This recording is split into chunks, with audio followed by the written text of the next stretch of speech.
Hello guys, कैसे हैं आप लोग। आज से अच्छे होंगे। आप लोगों का स्वास्थ्य वगैरह अच्छा होगा, पढ़ाई अच्छी चल रही होगी। आप सब लोगों का एक बार फिर से आपके अपने ऑनलाइन प्लेटफॉर्म प्रयाग एकेडमी में बहुत बहुत स्वागत है।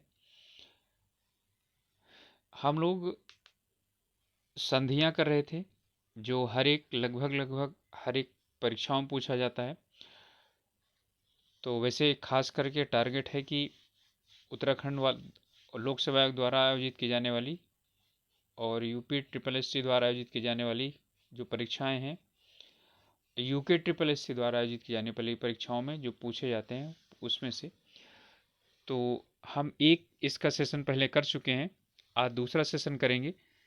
पहले हमने स्वर संधियां पढ़ ली हैं और स्वर संधियों में हमने स्वर संधियों का दीर्घ संधि, गुण संधि और वृद्धि संधि पढ़ चुके हैं। ठीक है, अब आज हम यण संधि और अयादि संधि पढ़ेंगे। तो चलिए शुरुआत करते हैं। और शुरू करें इससे पहले आप लोगों से रिक्वेस्ट है कि अभी तक चैनल को सब्सक्राइब नहीं किया है तो प्लीज़ सब्सक्राइब कर लीजिए और अपने ग्रुप्स में शेयर कर सकते हैं। तो शुरू करते हैं आज का सेशन, यहीं से शुरू करेंगे। स्वर संधि वो होती है जिसमें स्वर और स्वर क्या हो जाता है, मिल जाता है। तो स्वर और स्वर के मिलने पर जो संधि होती है उसी को ही, यानी कि स्वर से स्वर मिलता है, स्वर में स्वर मिल जाए तो जो विकार उत्पन्न होता है, ठीक है, उसमें या तो स्वर बने या तो व्यंजन बने। ठीक है, तो अभी तक हमने पढ़ लिया तीनों में कि स्वर जो बनता है, ठीक है, वो क्या हो, यानी कि वो कौन कौन सी संधियां हैं। तो तीनों संधियां जो हमने पढ़ी वो स्वर वाली थी। अब जो ये दो संधियां हैं, इनमें व्यंजन का निर्माण होता है, इनमें व्यंजन का निर्माण होता है, स्वर का निर्माण नहीं होता। इसलिए इन व्यंजनों को अर्धस्वर का नाम भी दिया जाता है। इन स्वरों को अर्धस्वर का भी नाम इसलिए दिया जाता है क्योंकि ये स्वर से बने हुए होते हैं। तो इसमें कुछ न कुछ जो गुण हैं वो क्या हो जाएंगे, स्वर के आएंगे ही आएंगे। तो पहली संधि है यण संधि। ठीक है, यण संधि और इसका जो सूत्र होता है वो होता है इको यणचि। इको यणचि अर्थात ई या कोई यानी चाहे दीर्घ हो या ह्रस्व हो, ई के बाद यदि कोई भी स्वर आता है यानी असमान स्वर आए, आना जरूरी नहीं है। समान स्वर आएगा यानी ई आएगा तो दीर्घ संधि हो जाएगी, असमान स्वर आता है तो यण संधि है। तो आ आने पर, उ आने पर, ए आने पर, अय आने पर, ओ आने पर, औ आने पर, ठीक है, क्या हो जाता है। आप एक बात समझिएगा, सिर्फ और सिर्फ ये है कि ई जो है वो या में बदल जाता है, ई या में बदल जाता है। ठीक है, और इसी तरह से उ और ऊ के बाद यदि कोई सा भी असमान स्वर आता है तो जो ऊ है ना, ऊ, वो किस में बदल जाता है, वा में। इसमें कोई फर्क नहीं पड़ता, यहाँ पर सिर्फ क्या होता है, इसमें परिवर्तन होता है, यहाँ पर इसमें परिवर्तन होता है। यानी कि ई में, ऊ में और री में, यदि री के बाद कोई असमान स्वर आता है तो किस में बदल जाता है, रा में बदल जाता है। री के बाद आता है ला में बदल जाता है। इसी को यहाँ पर लिख दिया है, ई के बाद कोई असमान स्वर आता है तो ई से जो संधि बनेगी ना वो या ही होगी, या बनेगी। ऊ का वा बनेगा, री का रा बनेगा, री का रा बनेगा। या, रा, ला और वा, ये चारों वर्ण जो हैं वो संधि से निर्मित हैं। यानी कि ये हम इनको व्यंजन में पढ़ते हैं लेकिन इस संधि से निर्मित हैं, और वो भी स्वर संधियों से निर्मित है। ठीक है, तो आपको पता चल गया होगा कि या, रा, ला, वा जो है ये क्या है, ये हमारे यण संधि से बने हुए हैं। और इनमें कभी कभी पूछ लेता है कि या इनमें से कौन सा अर्ध स्वर है। तो या और वा जो है ये अर्ध स्वर है, क्योंकि ई और उ हिंदी में स्वर प्रयोग होते हैं, री और री संस्कृत में प्रयोग होते हैं। इसलिए हम जहाँ तक हिंदी वर्ण की बात करते हैं तो हिंदी में रा और ला, इन्हें अर्ध स्वर ज़्यादातर विद्वान नहीं मानते हैं, लेकिन ये अर्ध स्वर माने जा सकते हैं। ठीक है, तो समझ में आ गया होगा। यहाँ सिर्फ ई और उ और री का यानी कि परिवर्तन होता है, ना कि दोनों में परिवर्तन होगा। ये जो है ये इसकी मात्रा क्या होगी उसके साथ लग जाएगी। अब उदाहरण से समझ लेते हैं, तो उदाहरण से अच्छी तरह समझ में आ जाएगा। इति और आदि, तो क्या बना, इत्यादि। अब देखिए जो यहाँ ये है ना, ई, ये किस में बदल गया, या में बदल गया।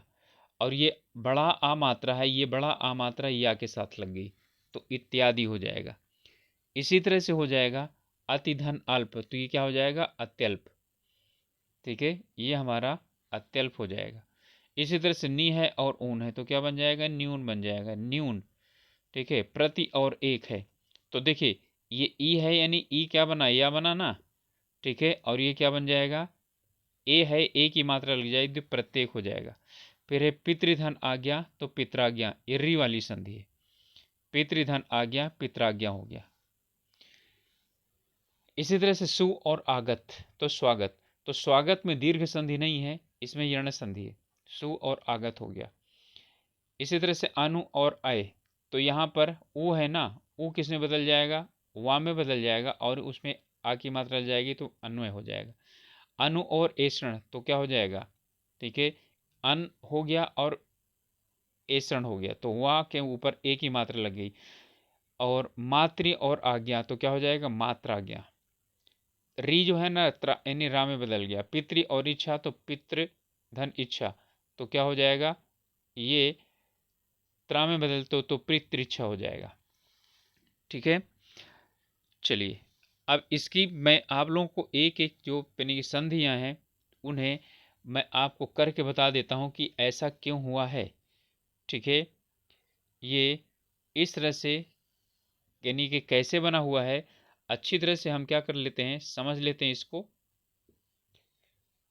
तब उसके बाद ये हमें अच्छी तरह से समझ में आ जाता है कि ये संधि बनी कैसी है।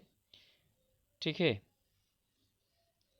चलिए अब यहाँ पर हम इत्यादि को देखते हैं तो इत्यादि कैसे बनती है। तो इत्यादि जो बनता है वो किस प्रकार से बनता है, वो इसी तरह से। ये स्वागत किस तरह से बनता है, तो ये किस तरह से बनते हैं, इनका निर्धारण हम कैसे करते हैं। चलिए यहाँ लिखा हुआ है, ये यहाँ पर ये लिखा हुआ है, ध्यान समझिएगा, ये इत है, इत और धन यहाँ पर क्या है ई है, इति हो गया। यहाँ पर है आदि। ठीक, अब यहाँ पर आदि हो गया। अब ये जो आदि लिखा हुआ है ऐसे लिखा है। ठीक है, तो इसमें कह रहा है कि ये तो यही हो जाएगा ना इत, और ये जो ई है ई वो किस में हो जाएगा या में बदल जाएगा तो ये यहाँ या हो गया। अब यहाँ या में क्या हो जाएगा आपका ये वाली मात्रा लग जाएगी। ठीक है, और ये हो गया आ और दी। ठीक है, अब ये वाली जो मात्रा है इसके साथ या के साथ लग जाएगी तो ये क्या बनेगा इत्यादि, ये बन गया। अब इसी को ही हम क्या लिख देते हैं इत्यादि के रूप में लिख देते हैं। अब लगता है समझ में आ गया होगा। ये आधा अधूरा इसलिए रह जाता है क्योंकि इसकी मात्रा निकल करके या में अथवा वा में बदल जाती है। इसी तरह से स्वागत है तो यहाँ पर क्या लिखा हुआ है सा और धन उ और फिर क्या आ अवगत। उ जो है ये वा में बदल जाएगा और ये क्या है सा है, और ये जो वा है इसके साथ क्या हो जाएगा ये आ लग जाएगा। ठीक है, तो ये आ लग जाएगा और इसके साथ गत है। ठीक है, तो ये क्या बन जाएगा अब यही बन जाएगा स्वागत। अब इसी को ही हम क्या करते हैं आधा सा है तो यहाँ पर लिख देते हैं। तो यहाँ पर ध्यान रखिएगा इस संधि के लिए। ठीक है, इस संधि के लिए हमेशा याद रखना है हमको, तो बता दिया मैंने, आप लोगों को स्क्रीनशॉट लेना हो तो आप लोग ले सकते हैं। अब इसमें होता क्या है कि इसके पहचानने का क्या नियम है जो मैंने बताया। अच्छा चलिए इसके एक एक और उदाहरण देख लेते हैं। ठीक है, जैसे यहाँ पर है प्रत्येक तो प्रतिधन एक। ठीक है, प्रतिधन एक। इसी तरह से ठीक है इधर का भी है तो प्रतिधन एक करते हैं, प्रतिधन एक। ठीक है, तो यहाँ पर प्रति है ये, यहाँ ये हो जाएगा हमारा प्रत और धन ई और धन एक। अब ये किस में बदल जाएगा या में बदल जाएगा तो ये क्या हो जाएगा प्रत धन या। अब इस या में तो बन गया ये। ठीक है, लेकिन ये या पर मात्रा कहे की लगेगी। ठीक है, यानी कि ये प्रा हो गया और ता हो गया और ये या बन गया, इसमें ए की मात्रा लगेगी तो क्या हो जाएगा, ए यहाँ पर लग जाएगा, तो ये हो जाएगा प्रत्येक, जिसे हम क्या करते हैं, ऐसे प्रत्येक लिखते हैं। ठीक, अब मुझे लगता है समझ में आ गया होगा ये। इसी तरह से यहाँ पितराज्ञा या मातराज्ञा, पितृइच्छा, तो पितृइच्छा के लिए हम लोग कैसे करते हैं, पितृइच्छा जो संधि है वो किस प्रकार से बनी है हमारी, तो यहाँ लिखा हुआ है, ठीक है, पितृ और इच्छा, ये हो गया, तो ये लिखा हुआ है हमारा पित और धन री, और प्लस क्या हो गया, इच्छा। अब इसमें नियम यही है कि ई आया है तो री क्या हो जाएगा, रा में बदल जाएगा, तो ये हो गया क्या, पित और धन रा। अब ये जो इच्छा है ये ऐसे लिखा जाएगा, ठीक है। अब ये लिखा जाएगा पित, और ये रा में ई की मात्रा हो जाएगी तो क्या हो जाएगा, ये इसके साथ मात्रा लग जाएगी, री हो जाएगा और छा हो जाएगा। इसे ही हम लिखते हैं क्या, पित रिच्छा, और इसी को ही ये आधाता है तो रा इसके साथ बन जाता है, तो ये क्या बन जाता है, पितृच्छा, ठीक है, ये हमारा बन जाएगा पितृच्छा, ठीक है, पितृच्छा।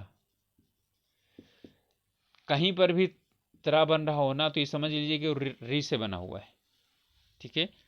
तो इसी तरह से पितराज्ञा है, तो कहीं पर भी त्रा बना हुआ हो या कहीं पर भी आधा या से पहले, कहीं पर भी आधा या से पहले या आधा वा से पहले कोई भी अधूरा यानी कि अधूरा वर्ण हो, तो ये समझ जाइए कि वहां पर जो संधि हुई है वो कौन सी संधि हुई है, यण संधि हुई है।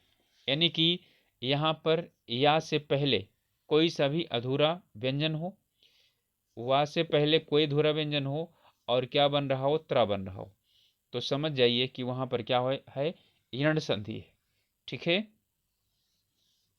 यही इसकी ट्रिक है। इसके बाद अगली जो संधि है वो है ये अयादि संधि, ठीक है। तो अयादि संधि, तो अयादि संधि में हमारा, ठीक है, जो आता है नियम ये है, पहले इसका संधि का वो है, सूत्र है एचो अवाय, एचो वयाव, एचो वयाव। ये थोड़ा सा कठिन सा लगता है, लेकिन यदि हम देख ले तो एचो, एचोव याव या एचो वयाव, ये अभी आपको समझ में आ जाएगा क्यों ऐसा है। देखिए, अभी तक ई आया, ई और ए आया था, ओ आया था, अब ए और ए आएगा, ठीक है। तो जब क्या होता है, यहाँ पर ए के बाद कोई सा भी असमान स्वर आता है तो इसकी जगह क्या बनेगा, आई बनेगा। ध्यान रखिएगा, ए के बाद कोई सा भी असमान स्वर आए तो क्या बनेगा, आई बनेगा, नहीं वहां पर आई की उच्चारण होगा। और आई के बाद यदि कोई सा भी असमान स्वर आता है तो ये आय बनता है।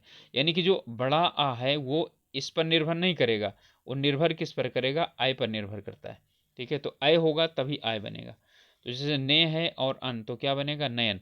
अब यहाँ देखिए ए है और तो ये क्या है, इस सिर्फ नय, तो नयन, नयन, आय आया तो नयन हो गया। अब यहाँ दो मात्रा है ना, नय धन अक, तो क्या बनेगा, नायक, ठीक है।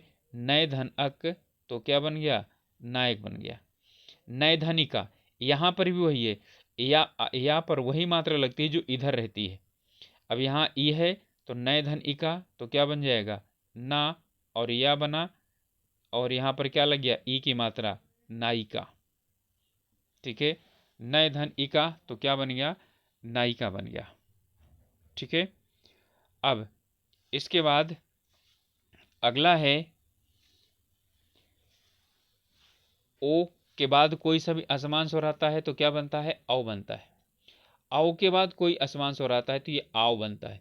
यानी कि यहाँ पर जो बड़ा आ है वो किस पर निर्भर करेगा, इसकी मात्रा पर निर्भर करेगा, ना कि उधर की मात्रा पर निर्भर करेगा। तो यहाँ परिवर्तन उसी तरह जैसे ई और ऊ में हुआ था, वैसे परिवर्तन कहाँ पर होगा, हमारा इसका परिवर्तन होगा इसमें, ठीक। अब जैसे भो धन अन है तो क्या हो जाएगा, भवन। एक मात्रा है भो तो भाव बन गया। औ आ रहा है ना, इसी तरह से भव धन उक, तो यहाँ पर क्या हो जाएगा, अब दो मात्रा है तो भावुक हो जाएगा, ये हो जाएगा भावुक। और ये वा में ऊ की मात्रा ये वाली लग गई। श्रोधन अन, तो क्या हो जाएगा श्रवण, लेकिन श्रोधन अन हो जाएगा तो श्रावण हो जाएगा। ठीक है, सॉरी श्रावण होगा, श्रावण नहीं, श्रावण। ठीक है, तो ये जो है यानी कि संधि थी अयादि संधि। तो अयादि संधि में हमारा कुछ नहीं होना है। ठीक है, करना क्या है कि यहां पर जो उच्चारण आएगा, ठीक है, वो इसी का ही होगा। जो उच्चारण आएगा वो इनका होगा, दोनों का। इन दोनों में से किसी का भी उच्चारण हो तो वहां समझ जाइए कि वहां पर क्या होगा, ये इसी का संधि हो रही है। ठीक है, कौन सा उच्चारण, अय का उच्चारण। ठीक है, अय उच्चारण है या आय उच्चारण है, इसी तरह से औ उच्चारण है या आ उच्चारण है, यहाँ पर अयादि संधि होगी। सिर्फ यही यानी कि चार कंडीशन है अयादि संधि का, और यहाँ पर कोई भी कंडीशन अयादि संधि की नहीं है। ठीक है, तो इनमें से कोई सा भी एक कंडीशन हो जाएगी, यानी कि वो हमारी अयादि संधि की होगी। ठीक है, तो और संधि विच्छेद करना है तो संधि विच्छेद भी इसी तरह से होता है। अब यहाँ पर नायिका है ना, तो आप देखिए नायिका, तो नायिका। ठीक है, यानी आय इसमें भी आया है, नायिका। ठीक, ये जो है ना ई की मात्रा ई के कारण यहाँ पर लगी हुई, इसी तरह से श्रवण। ठीक है, तो यहाँ भावुक। ठीक है, तो यहाँ पर क्या है भावुक, तो भावुक, तो भाव, भाव आ रहा है ना, उसके बाद उक आ रहा है तो भावुक। तो इसमें भी ये क्या किसका है, अयादि का ही है। अब जैसे यहाँ पर देखिए पोधन इत्र, तो क्या बनेगा पवित्र। यहाँ ई की मात्रा वा में इस वाली इसे लगी, भवधन इनी, तो क्या हो जाएगा भामिनी। ठीक है, जो वा में है वो ई की मात्रा यहाँ से लगी हुई है तो भावनी हो। लेकिन ये भाव जो डिपेंड करता है किस पर, औ की मात्रा पर। तो याद रखिएगा, इसमें कंफ्यूजन मत होइएगा। इसमें जो मात्रा यहाँ पर आ, बड़ा आ और छोटा आ की मात्रा आती है, तो छोटा आ की है तो छोटा मात्रा, बड़ा है तो बड़ी, छोटा तो यानी छोटा और बड़ा है तो बड़ा हो जाएगा। ठीक है, मुझे लगता है ये अब आप लोगों को समझ में आ गया होगा। और अब हम लोग ये देख लेते हैं कि जो शार्ट में अभी तक हम लोगों ने पढ़ लिया, तो हम यदि संधि निर्धारित करना हो और हमें संधि विच्छेद ना रहा हो, ठीक है, तो हम कैसे बता सकते हैं कि यहाँ पर कौन सी संधि है। ठीक है, तो उसके लिए मैंने पहले पिछले वाले वीडियो में भी बताया था, आज भी फिर बता देता हूँ आप लोगों को। ठीक है, कि उस कंडीशन में होगा क्या, यदि क्या निर्मित होता है, ठीक है, बड़ा आ निर्मित होता है, बड़ी ई निर्मित होता है, या बड़ा ऊ निर्मित होता है, या तो ये री निर्मित होता है, तो क्या हो जाएगा फिर आपका, ये दीर्घ संधि होगी। ठीक है, तो यहाँ पर आपकी दीर्घ ही संधि होगी, कोई और संधि नहीं होगी। और जानते हैं कि यदि क्या हो जाएगा, ए बना, ठीक है, ओ बना, और ठीक है अर बना। ठीक है, यानी कौन सा, ऊपर वाला रहा। ध्यान रखिए यही तीन है बिल्कुल, यदि आप शार्ट ट्रिक यानी समझ लेंगे तो क्या हो जाएगा, कभी भी गलत नहीं होगा। ठीक है, इसमें गुण संधि होगी। ठीक है, यहां पर गुण संधि होगी। इसी तरह से आपका है, यदि यहां पर इसमें इसी का ही बढ़ जाए, यानी कि क्या हो जाए, ये वाला हो जाए या ये वाला हो जाए, इसका तो वृद्धि होता नहीं है। ठीक है, तो यहां पर क्या हो जाएगा, वृद्धि संधि होगी, वृद्धि संधि। ठीक, इसी तरह से अब यदि क्या हो जाए, यहां पर यदि या हो और वाह हो और क्या बने, ठीक है, यानी कि रा बन रहा हो, तो इनके पहले क्या हो, आधा हो। ठीक है, इसके भी पहले आधा हो, ज्यादातर ये जो बनता है वो त्रा बनता है। ठीक है, इनके पहले कोई आधा वर्ण हो, तो आधा वर्ण होने पर ये क्या बनेगा, हमारा बनेगा यर्ण संधि। ठीक है, और यहां पर यदि अय बने, आय बने, औ बने, या आव का उच्चारण हो, ठीक है, तो उस समय क्या हो जाएगा, हमारी अयादि संधि हो जाएगी, अयादि संधि हो जाएगी। यदि ये आप याद रखें तो कभी भी क्या नहीं होगा, आपका गलत नहीं होगा, ठीक है। तो मुझे लगता है कि आप लोगों को यानी समझाने में मैं समर्थ रहूँगा, और आप लोग इस ट्रिक को यदि अपनाएंगे, और दूसरा वही मैंने बताया है कि आप क्या करिए, इसमें स्लो मोशन में इसे ज़रा यानी कि आप थोड़ा सा और कुछ देर तक यानी 4-5 बार दोहरा लीजिए, अपने आप क्लियर हो जाता है। ओके, तो मिलेंगे अगले वीडियो में, उसमें मैं कोशिश करूंगा कि आप लोगों को संधि विच्छेद करना, यानी कि कुछ संधि के शब्द ले लेंगे जिन्हें का जिसकी संधि विच्छेद हम कर लेंगे, ठीक है। तो अभी तक यदि आप लोगों ने चैनल में आए हैं, अच्छा लग रहा है तो सब्सक्राइब नहीं किए हैं तो प्लीज़ सब्सक्राइब कीजिए, साथ ही साथ अपने ग्रुप्स में शेयर कीजिए। और ये ट्रिक आपको क्या है, बहुत यानी कि संधियों के निर्धारण में बहुत ही महत्वपूर्ण है, ठीक है। और संधियों के निर्धारण में आपको ये बहुत, ठीक है, क्या करेगी, मदद करेगी, ठीक है। तो चलिए आज का सेशन समाप्त करते हैं। अपने स्वास्थ्य का ध्यान रखिए और पढ़ाई कीजिए। Okay, all the best.